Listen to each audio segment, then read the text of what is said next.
ખેડૂત મિત્રો, આજે આપણે નાર ગામ આણંદના નાર ગામે આવ્યા છીએ, જ્યાં ખેડૂતે રિદ્ધિ સોઇલ કેરનું ભૂમિકેર વાપર્યું હતું એમની ડાંગરની ધરુમાં. તો હવે આપણે ખેડૂત મિત્રને જ પૂછીએ કે એમને ડાંગરના ધરુમાં ભૂમિકેર વાપરવાથી શું પરિણામ મળ્યા. ખેડૂત મિત્ર, આપનું નામ શું છે? અલ્પેશ. આપણું ગામ? નાર. અને કયા જિલ્લામાં?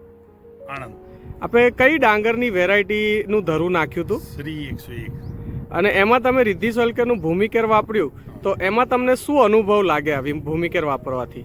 રિઝલ્ટ છે પ્રોપર. અને તમે એનો અનુભવ કહેવા માંગશો ખેડૂતોને?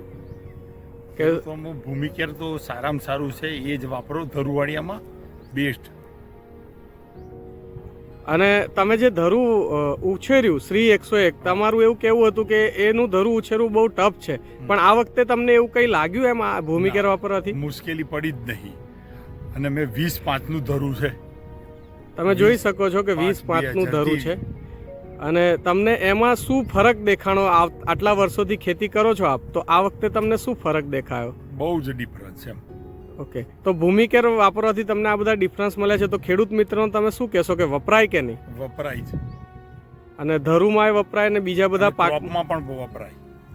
ઓકે, ધન્યવાદ.